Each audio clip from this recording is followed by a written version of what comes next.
Welcome to Women's Sports Monthly with Digit Murphy. I'm Digit Murphy. This episode is sponsored by digitmurphy.com. And we do all women's sports all the time. Great guests coming up. We have Cari Coen from Bishop Kearney Selects, one of the top women's high school programs in the country. And we have Elaine Chuli, played at UCONN. We're going to talk about her journey from when she started all the way to playing now in the professional women's hockey leagues. We'll be right back.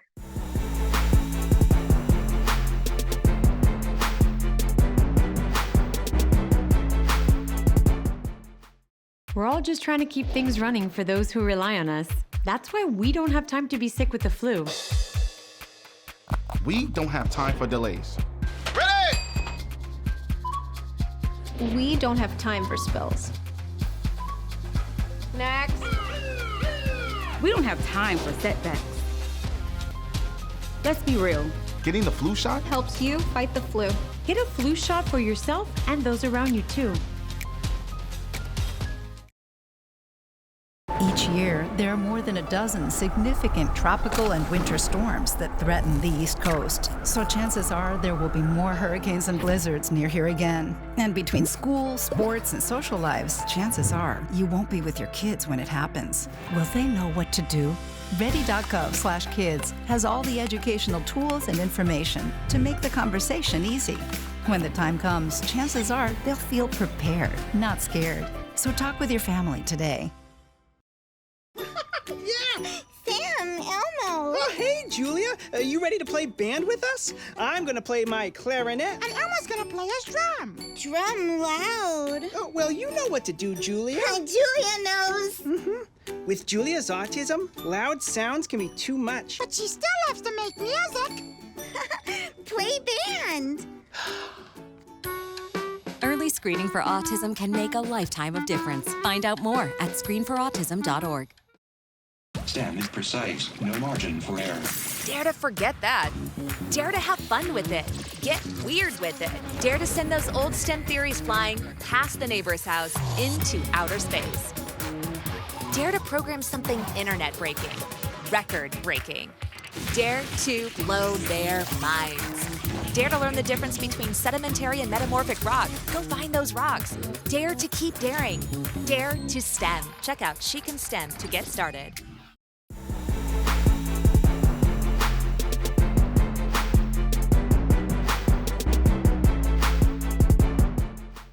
Welcome to Women's Sports Monthly with Digit Murphy, sponsored by digitmurphy.com. I am here with an old friend, Cari Coen from Bishop Kearney Selects in Rochester, New York.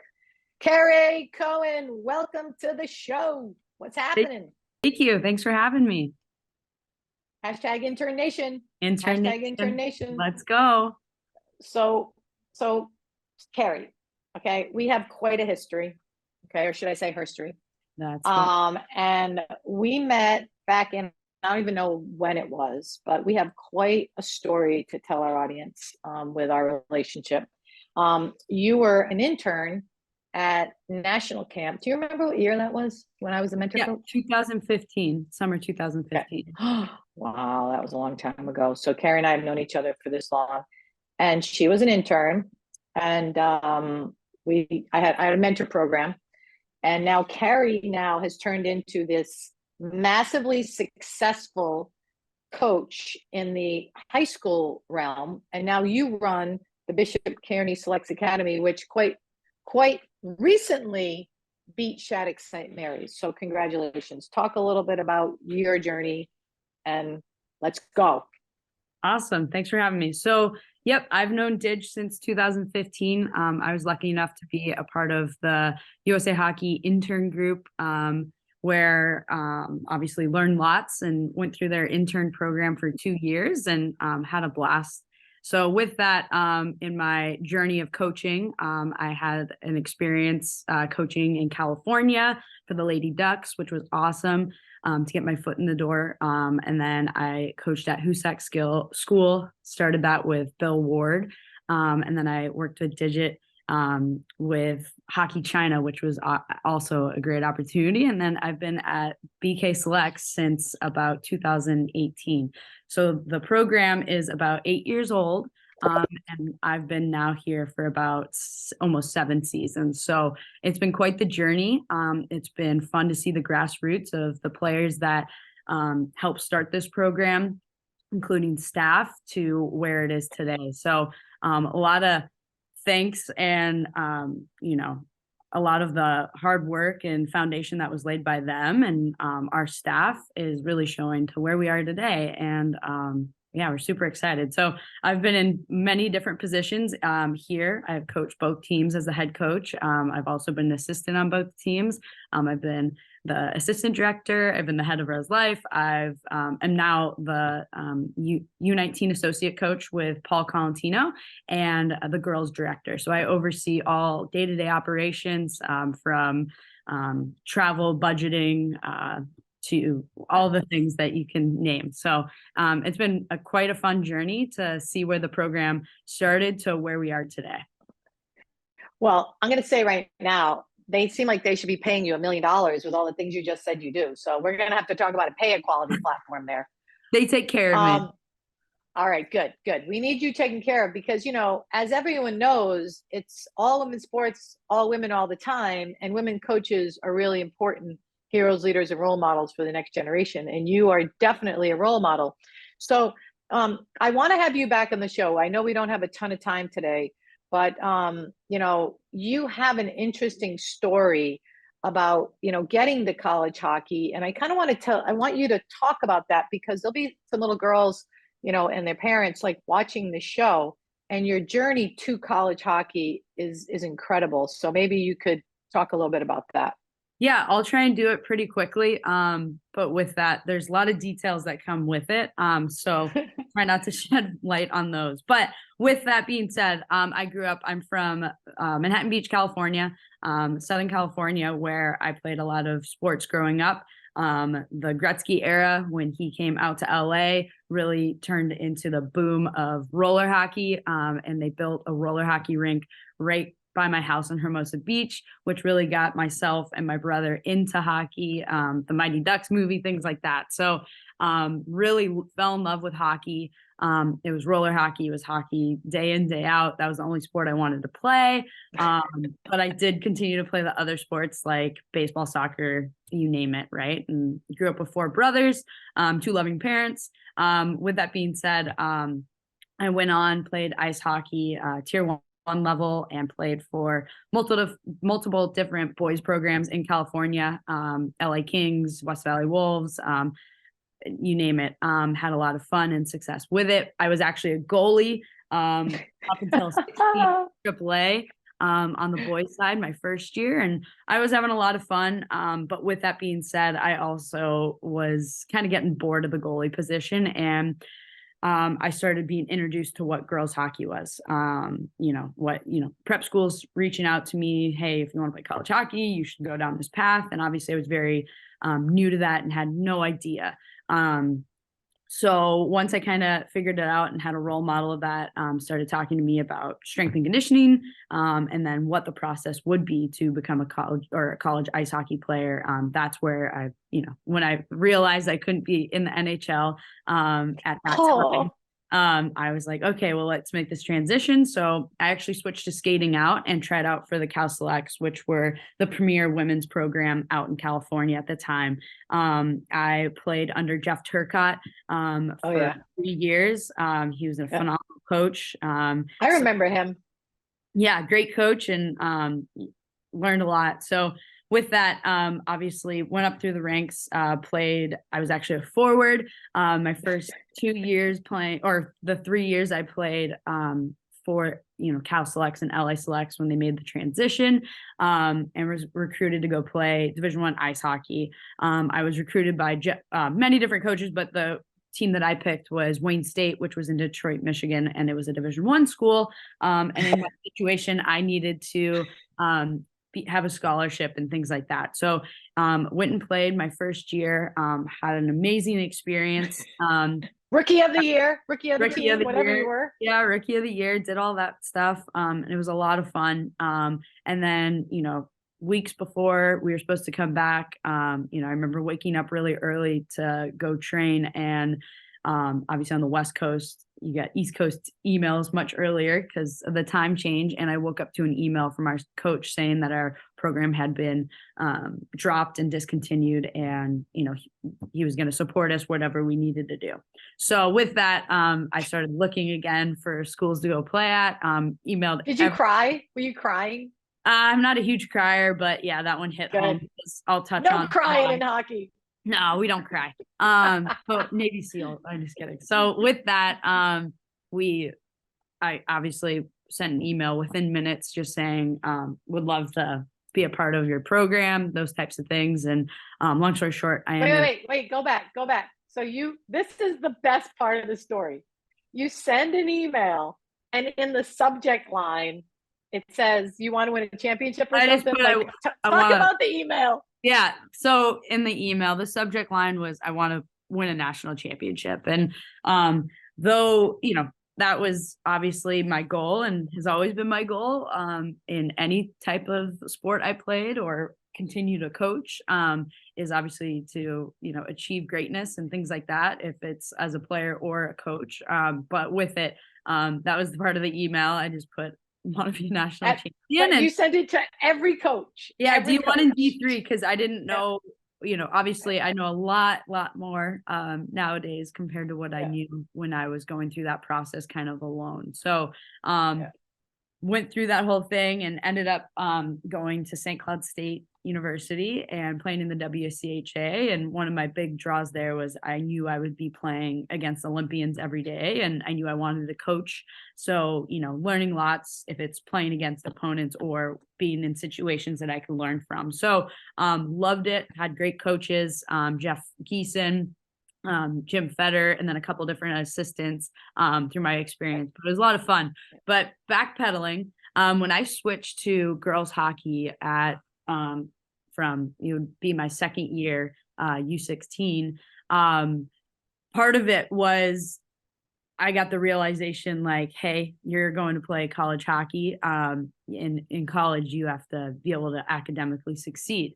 And with that, I was homeschooled when I was brought up, and my family, that was the morals they wanted to go down and whatnot. But with it, we didn't focus on too much academic schoolwork, traditional, like sit down from 8 to 2 type of stuff. And so with that, I kind of was falling short in areas that I really needed to be succeeding. And my mom would take us to, different historical museums and things like that on field trips that were very visual and physical. And we learned a lot of people skills. But unfortunately, I didn't know how to read or write or do math until I was 16 years old. Unbelievable. So obviously going through different experiences with hockey, teammates, team meetings where you have to read handbooks or whatever it is. You couldn't read.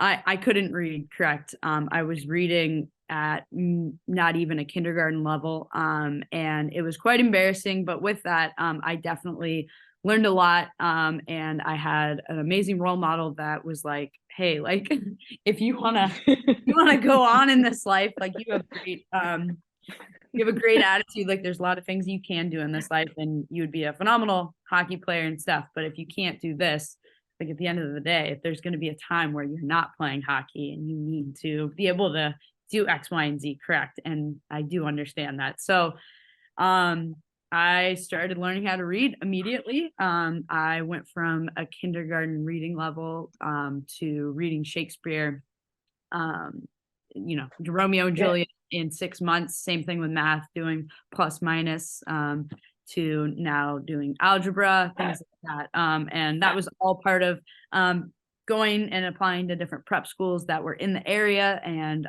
obviously I was accepted to one of them, going to prep. And I am forever grateful. So with that, they entrusted what I was trying to do, but also believed in me. And, I graduated in 3 years. I was taking online courses at night while playing 3 sports. Obviously hockey being my first one. And yeah, obviously it's a very unique story. There's a lot of details I'm leaving out just because of the time and whatnot. But yeah, had a very unique upbringing in regards to that, very non-traditional.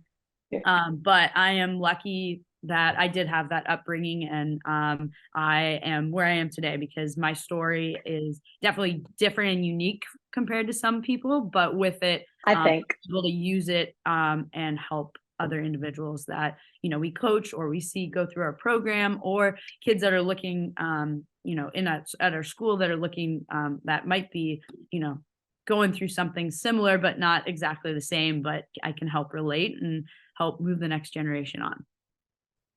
I cannot thank you enough for what you're doing every single day, being a role model out there, because when you mentioned your coaches, you had 2 male coaches, mostly male. So now you're making a difference in your kids' lives. So congratulations for that. And I have to get you back on the show again. I know you're busy today, you know, and you're doing all the good things that you do, that you told everyone you do. You wear every hat on the planet at Bishop Kearney. But I want to say thank you for that. I want to invite you back on the show.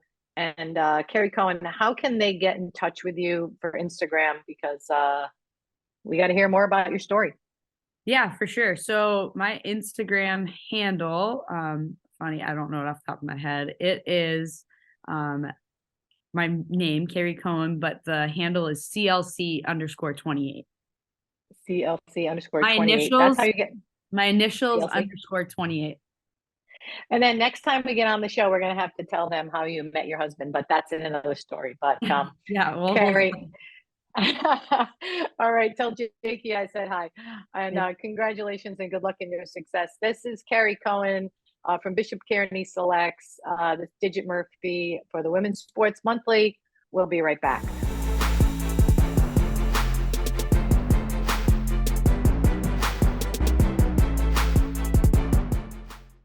Freedom. It's at the core of who we are. The freedom to live without fear, to jog where we please, to wear a hoodie. The freedom to breathe. Before we celebrate the freedom most Americans have, we must fight for the freedom all Americans deserve. Because all lives can't matter until Black lives matter.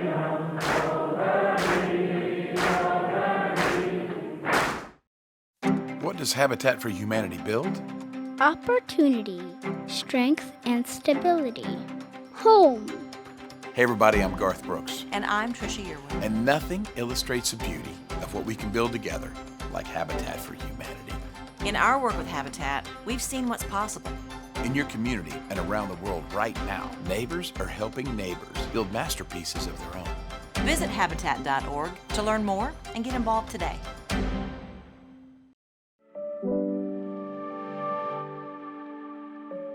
When I came back to the States injured, I felt alone. It's like, we don't really have a need for you now. You're useless. If it hadn't been for Wounded Warrior Project, I honestly don't know if I would be here. I got my family back again. We all felt the connection, you know, like that brother and sisterhood.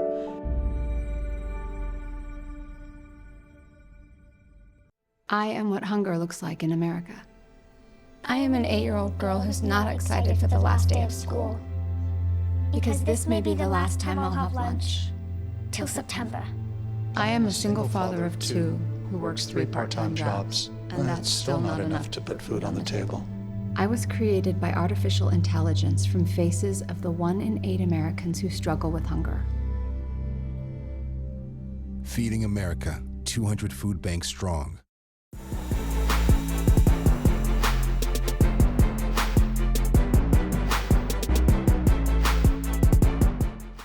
Welcome back to Women's Sports Monthly with Digit Murphy, where we talk all women's sports all the time. This is sponsored by digitmurphy.com. Today, I am with the famous Elaine Chuli, who played for me several years with the Toronto Six in China, played for UCONN, a legend. Chuli, welcome to the show. Hey, Digit, thanks for having me. Oh, man. It's been too long, baby doll. You know, It has. So, we've worked together, I think since you graduated, right? Since you graduated from UConn, right? You were just graduating when you came to China, right? Yes. Well, actually, I had a year off there, but basically, You had a year. yes. Yeah, Within and a so year of graduating. I mean, and that was what, 2017 all the way now, like 6 years. It's been a long time. You've been under the Digit Murphy brand for a little bit, right? I have been, yes. It's I can't believe when I think back, I'm like, wow, it's already been that long. A, since I I know. graduated college, and B, since we were in China. So time I flies. it does. And I will say, like, I'm just so impressed with like all of your progress, and we're going to get into it a little bit, but I want to, you know, build you up here because you're just an amazing human. I think when you got to China, you had just graduated, and I always say when players just graduate from college, they're just starting their journey in, in getting better, right? Because when you're going through college, it's so hard. You're doing school, and you're a top student, you're doing hockey, you're doing life, and then the second you kind of transition over to like pro hockey, you're just training all the time. And I always say that it's sad that women don't get that opportunity as much as men do. So you're awesome. You have skyrocketed your success.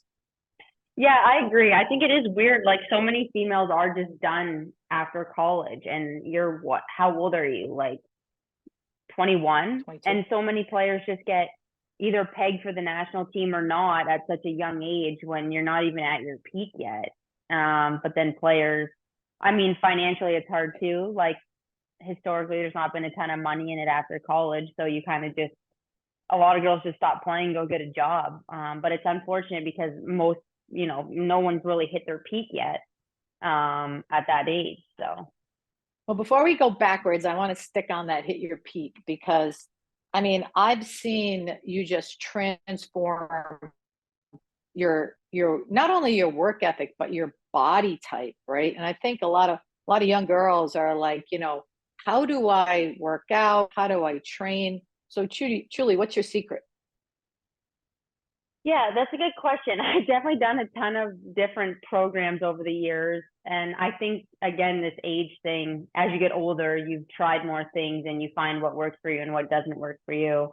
So I've kind of gotten away from like the traditional like hockey strength and conditioning and transferred more into, it's not CrossFit, but more of that style of workout. I feel like the hockey strength and conditioning so often is so focused on like strength training and that, but it misses like the cardio and the conditioning piece, which is like so crucial in the sport. So once I started, I kind of switched my thinking on that and tried out some different things. And again, you have to find what works for you. But switching to a different coach and using more of really focusing on my conditioning a lot more has really helped me on the ice. Because again, on the ice, your heart rate is elevated for, 4 hours from warm up to the end of the game, right? Like so I've really found a difference when I started doing more higher intensity, like conditioning pieces, whether it's with weights or without, biking, rowing, running, like different intervals and things like that. That's just a short version. I know. I know. And you're just like, you're a specimen. Like, you're so fit. I see, you guys working out on the Instagram. And what's your Instagram, just so the kids can know? Chuli29. Right now, I don't use it a ton, but I do have an account. Chuli29. Yep. Well, I see you in Shy's video a lot, so you can also follow her too, I guess. What's her, Shy Dark or something like that? Something like that. I don't even know. Well, and what about I know you don't. What about diet and like hydration? Like, talk about that and sleep, because I think, they're probably going to be a lot of athletes or little girls watching this. And I'm not saying you have to like totally do a little girl thing, but what do you do? Yeah, so sleep is definitely the most important. I need like 8 to 10 hours a night. If I don't, and I wear a Whoop. A lot of people think that they're getting 8 hours a night, but you're probably really not, with the amount of time your body's awake during the night. So like, if I used to think, okay, if I go to bed at 10 and wake up at 6, like that's my 8 hours. But in reality, it's not. So going to bed a little bit earlier so that I spend more time in bed so I can spend more time asleep. if I get anything under 8 hours, forget it. I'm grumpy. I can't perform. I just need my 8 hours. You're Krabby Patty? You're Krabby Patty? Which people are probably like, oh, I get by on, 5, which maybe people do, but I don't know. Once I'm accustomed to that 8 to 10, anything less, I can't do it. And diet? Diet, yes. I've played around with different things as well. I was plant-based for a bit. Then I started reintroducing meat. I've gotten a lot of like food sensitivity tests done and different biomarkers so I can figure out, what my optimal ranges are, what I'm maybe deficient in, what I need to fix. So kind of just knowing your body again comes with age. I wasn't doing these things when I was 20, but now as I've gotten older, I've started playing around with different things. So I did blood work and all that to figure out like what my body needs and that. Yeah, a lot of fruits and vegetables still. I've introduced some meat again, but not too much. And then hydration. Yeah, I drink a ton of water, a lot of electrolytes, some salt in there. And I've noticed a huge difference adding that in. I've added that in the last couple of years, more Salt. sodium. Salt. Yeah. Not like table salt, but like, yeah. Like, well, you're also a pro athlete, right? So people listening to this, like, you're like really into the science, which is awesome. Yeah. And I think what you're hitting on mostly is know your body when you feel good, whole fruits and vegetables, make sure you're hydrated. And because I think, quite frankly, girls and women can take this to a whole nother level, right? And totally overanalyze it, right? Yeah. So would your advice to like your younger self be dialed in? Like, what would your advice to your younger self be when you don't have access to all the stuff you have access as a pro athlete? Yeah, I think when I was younger, I was obviously living at home. My mom cooked like pretty well. I was, I didn't eat, you don't want to overeat, you don't want to undereat. You kind of got to find that middle ground. But I think to my younger self, I would say I used to be so like, if it said, whatever my workout program said, I had to do exactly that, which probably isn't shocking knowing my personality. Like I know you. If the workout program said, this 4 by 3, like whatever, I did it exactly how it was. And I just always trusted the coach who wrote it to say like, yes, this is what I need to do. But over the last 3 years, I've gotten a little more flexible with it in the sense of trying new things. So I would just say to be more open to different things and figure out what works for you. Like I would say, oh, if you go try, CrossFit or something, it's maybe not hockey specific, but you're still using, like, you don't need to be a hockey player in the gym. So just trying new things and figure out what works for you rather than being so like, I wouldn't be so dialed into exactly what I was doing on that program. I would have probably tried different things. That's what my advice would be. Yeah. That's great advice. And what I'm hearing you say is like, own your own story, know your own value, trust yourself, trust your own instincts. And, you know me, I'm a gender bender, man. Like, I think women do not do that enough. They don't trust themselves. They listen to other people. They allow other coaches to use, I'm just not going to say their platform, but, coaches sometimes through their athletes are getting a bump, right? But that's what I'm hearing. Yeah. And one other thing too, like I always did, like I said, I always did exactly what the program said. And then we would test and then I would retest. And like, I was always more of an explosive, quick athlete. So like, I struggled more with like the beat test or some sort of conditioning piece was always more challenging for me than something quick and explosive. But I always did exactly what the program said, but then my testing never really got that much better. But now I retest some of those tests and I'm, crushing so it. far above what I was then, right? And I'm heavier, stronger. So it's like, but I've totally changed my training, but all my results have gone up. So it's just, really finding what works for you and kind of sticking with it. So let's transition over to your younger years. So where did you grow up and how did you ultimately get to UConn? Because we had Chris McKenzie on last show and he was just so happy that you're doing so well. So how did you get to UConn and where did you grow up? Yeah, I grew up in a small town, Waterford, Ontario. I think there was like 3,000 people when I was growing up, super small. one stoplight. We didn't even have a Tim Hortons until I was in like 11th grade. So it's a really small town. I started my hockey there, but then obviously I moved on. So I started in grade 2, played forward till grade 4, and then I switched to goalie. I played a year in Waterford. And then my second year goalie, I went and played AAA boys in a town 30 minutes away. So I did AAA for 2 years. And then in grade 8, I switched over to Stony Creek, which I'm sure you're very familiar with.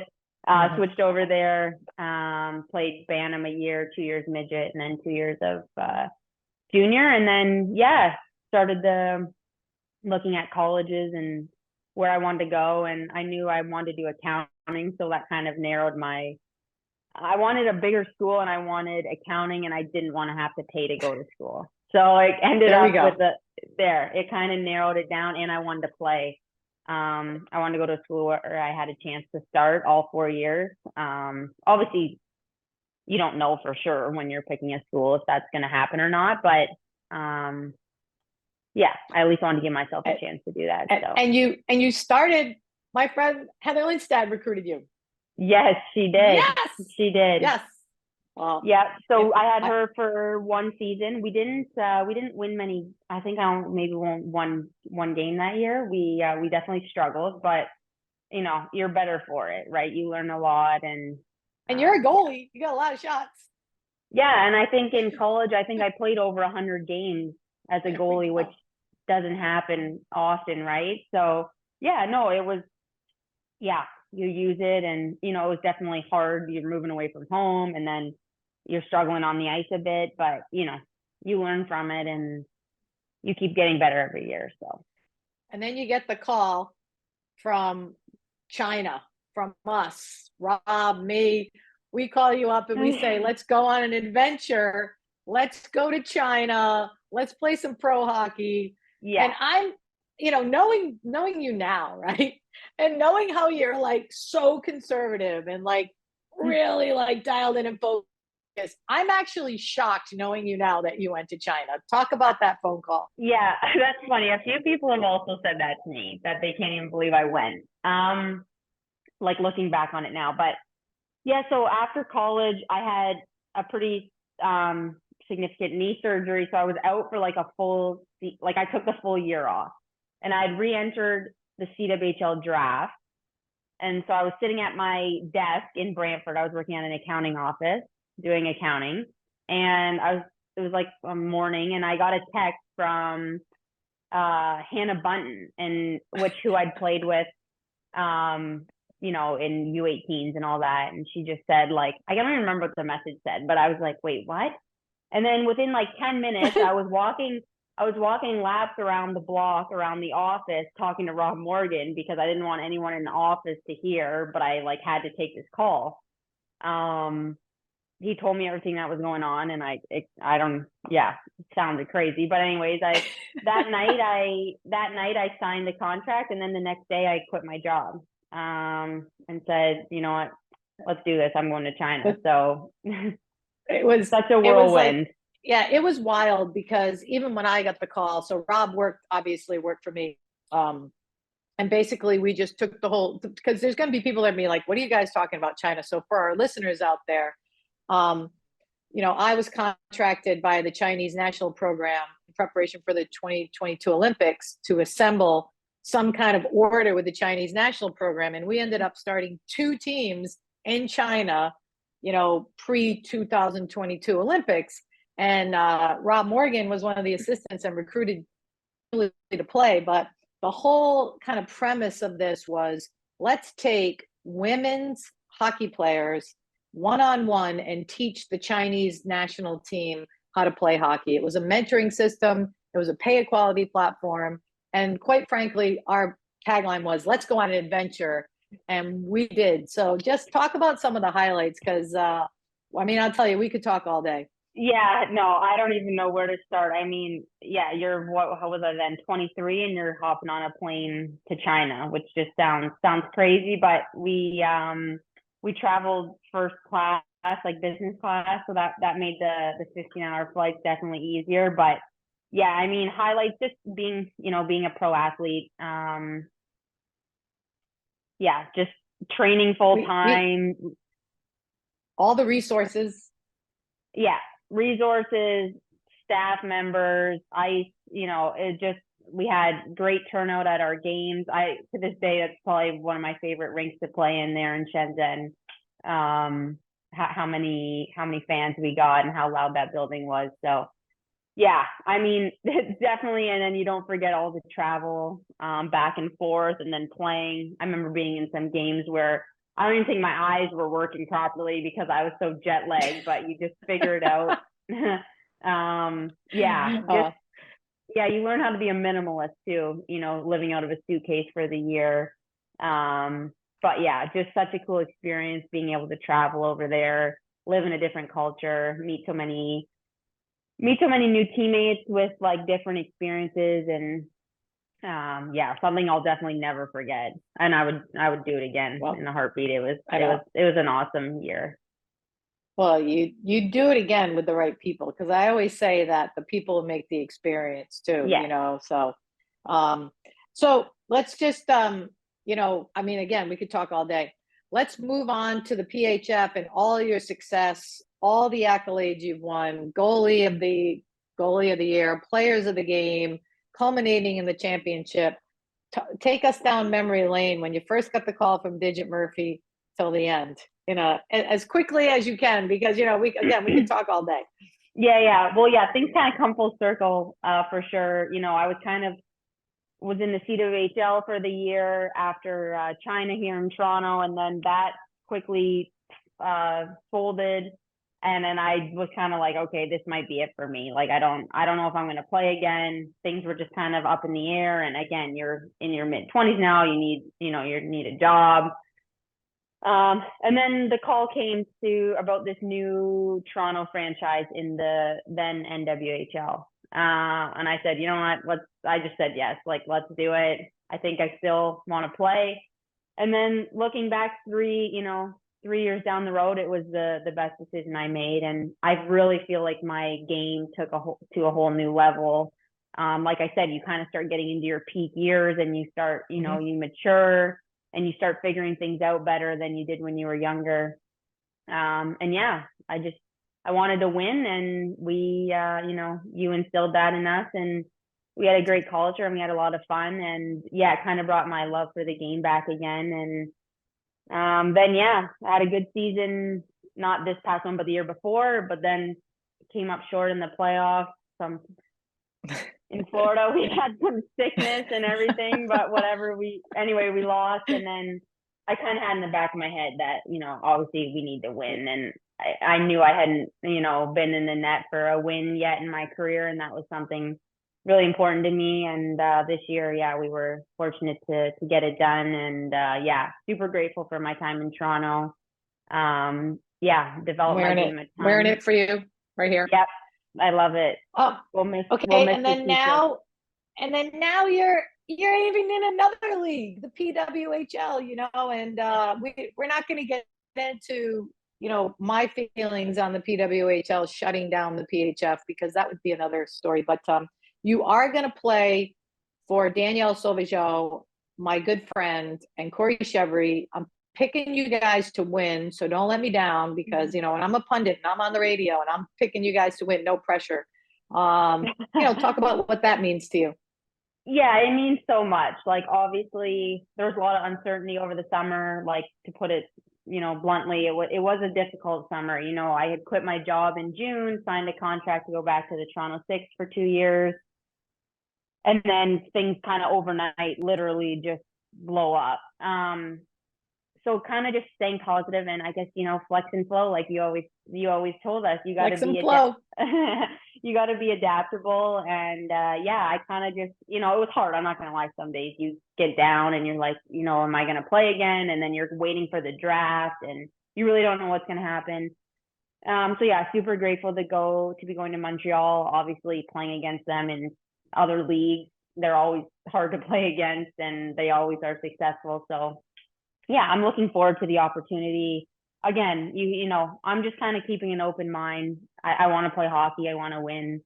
And, I'm just grateful, you put everything else behind you and you kind of just like, all right, this is, the next chapter and make the most of it. So.